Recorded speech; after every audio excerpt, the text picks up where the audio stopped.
بلوچستان کے نہتے طالب علم حیات بلوچ پر گولیوں کی بچھاڑ کر کے اسے ابدی نیند سلانے والے قاتل ایف سی اہلکار نے میجسٹریٹ کے سامنے اپنے جرم کا اعتراف تو کر لیا ہے، تاہم قانونی ماہرین کے مطابق ملزم کو کیفر کردار تک پہنچانے کے لیے اقبال جرم کے باوجود پولیس کو مزید شواہد اکٹھے کرنا پڑیں گے، کیونکہ عدالت ملزم کے اعتراف کو بطور ثبوت تسلیم نہیں کرتی۔ ایران سے متصل بلوچستان کے سرحدی ضلع کیس سے تعلق رکھنے والے کراچی یونیورسٹی کے طالب علم حیات بلوچ کے قاتل نیم فوجی دستے فرنٹیئر کور کے اہلکار شاہد اللہ نے اقبال جرم کرتے ہوئے کہا ہے کہ اس نے بغیر تصدیق کے نوجوان طالب علم حیات بلوچ کو دہشت گرد سمجھتے ہوئے اشتعال میں آ کر فائرنگ کی، جس سے وہ مارا گیا۔ خیال رہے کہ کراچی یونیورسٹی کے فزیالوجی ڈپارٹمنٹ کے فائنل ایئر کے طالب علم حیات بلوچ کو 13 اگست سن 2020 کے روز بلوچستان میں بم دھماکے کے تھوڑی دیر بعد ایف سی اہلکاروں نے مشتبہ سمجھ کر اس کے بوڑھے اور غریب والدین کے سامنے 8 گولیاں مار کر قتل کر دیا تھا۔ مقتول حیات بلوچ کے بھائی مراد محمد کے مطابق حیات چھٹیوں پر گھر آئے تھے اور اس روز جائب کنواں کے قریب کھجور کے باغ میں والد کا ہاتھ بٹا رہے تھے۔ مقتول کے بھائی نے دعویٰ کیا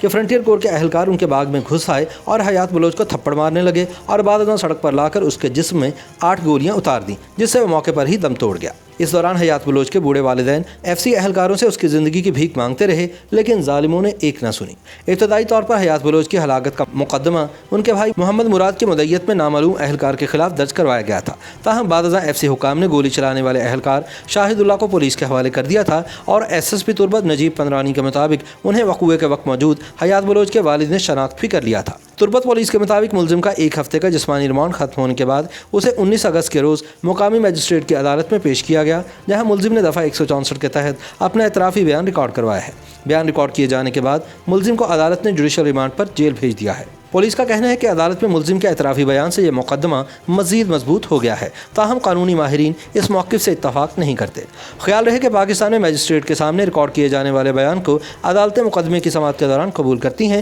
جبکہ اس کے برعکس دوران تفتیش ملزم کے پولیس کو دیے گئے اعترافی بیان کو عدالت بطور ثبوت تسلیم نہیں کرتی اور اسے ثابت کرنے کے لیے پولیس کو مزید ثبوتوں کا سہارا لینا پڑتا ہے۔ پولیس حکام کا دعویٰ ہے کہ دوران تفتیش ملزم نے بتایا کہ وہ اپنی ملازمت کے دوران 2 مرتبہ مختلف واقعات میں شدید زخمی ہوا تھا اور جب تربت میں دھماکہ ہوا تو اس وقت انتہائی مشتعل ہو گیا تھا اور ماضی میں زخمی ہونے کے واقعات اس کے ذہن میں گھوم رہے تھے۔ پولیس کے مطابق ملزم کا کہنا ہے کہ اس دوران سڑک پر اسے حیات بلوچ نظر آیا، جس پر اس نے ریموٹ کنٹرول دھماکے کا ذمہ دار اسے ہی سمجھا اور اشتعال میں آ کر حیات بلوچ کو قتل کر دیا۔ دوسری طرف 13 اگست کو جائے وقوع پر پہنچنے والے ایک پولیس افسر کا کہنا ہے کہ ہمیں اطلاع ملی کہ ایف سی کی گاڑی کے سامنے دھماکہ ہوا ہے، جس کے بعد پولیس فورس کو ہدایت کی گئی کہ وہ فوراً جائے وقوع کا محاصرہ کر لے اور دھماکے کے تقریباً 10 سے 15 منٹ کے اندر میں خود جائے وقوع پر پہنچ گیا تھا۔ جائے وقوع پر پہنچا تو معلوم ہوا کہ دھماکے میں ایف سی کی گاڑی کو کچھ نقصان پہنچا اور اہلکار زخمی ہوئے، تاہم کوئی جانی نقصان نہیں ہوا تھا۔ لیکن وہاں پر ایک تکلیف دہ منظر تھا، ایک نوجوان خون میں لت پت سڑک پر پڑا ہوا تھا، جبکہ بزرگ مرد و خواتین رو پیٹ رہے تھے۔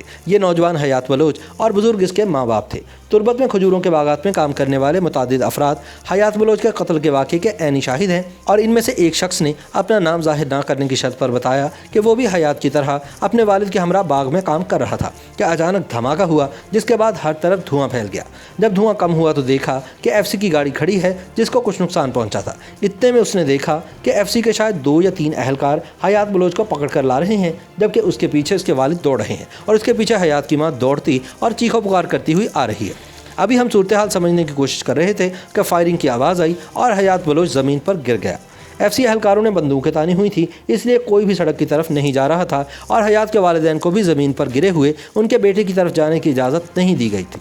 چند ہی منٹ بعد ایف سی کی مزید گاڑیاں وہاں پہنچیں، جس کے بعد حیات بلوچ کے والدین کو آگے جانے کی اجازت دی گئی، جبکہ اس کے چند منٹ بعد پولیس بھی پہنچ گئی۔ پولیس کے وہاں پہنچنے کے بعد ایف سی کی گاڑیاں روانہ ہو گئی۔ عینی شاہد طالب علم کا کہنا ہے کہ حیات بلوچ کی ماں جب اپنے بیٹے کی لاش کے پاس پہنچی تو وہ بار بار آسمان کی طرف دونوں ہاتھ اٹھا کر کہہ رہی تھیں کہ اے اللہ، انہوں نے میرے سامنے میرے بیٹے کو گولیاں مار دی ہیں، اے اللہ تو دیکھ رہا ہے، تو انصاف کر، تو انصاف کر۔ ایف سی ساؤتھ کے مطابق فرنٹیئر کور اہلکار نائک شاہد اللہ نے انتہائی غیر ذمہ داری کا مظاہرہ کرتے ہوئے فائر کھول دیا، جس کے نتیجے میں نوجوان طالب علم حیات بلوچ موقع پر ہی دم توڑ گیا۔ انہوں نے کہا کہ اس کیس میں انصاف کے تمام تقاضے پورے کیے جائیں گے اور فرنٹیئر کور بحیثیت ادارہ حیات بلوچ کے لواحقین کے ساتھ کھڑا ہے۔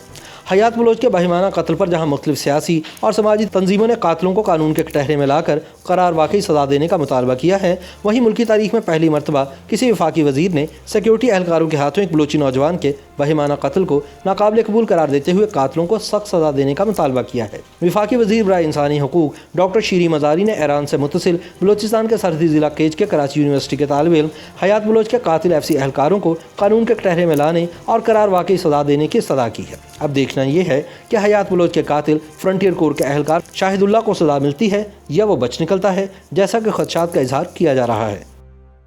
YouTube پر گوگلی نیوز دیکھنے کے لیے youtube.com کی سرچ بار میں گوگلی نیوز TV ٹائپ کریں۔ گوگلی نیوز کے پیج پر سرخ رنگ کے سبسکرپشن والے بٹن پر کلک کرنا نہ بھولیے۔ YouTube پیج پر اپلوڈ ہونے والی ویڈیوز سے باخبر رہنے کے لیے بیل آئیکن پر کلک کیجیے۔ آپ کو ہر نئی ویڈیو کے بارے میں نوٹیفیکیشن موصول ہو جائے گا۔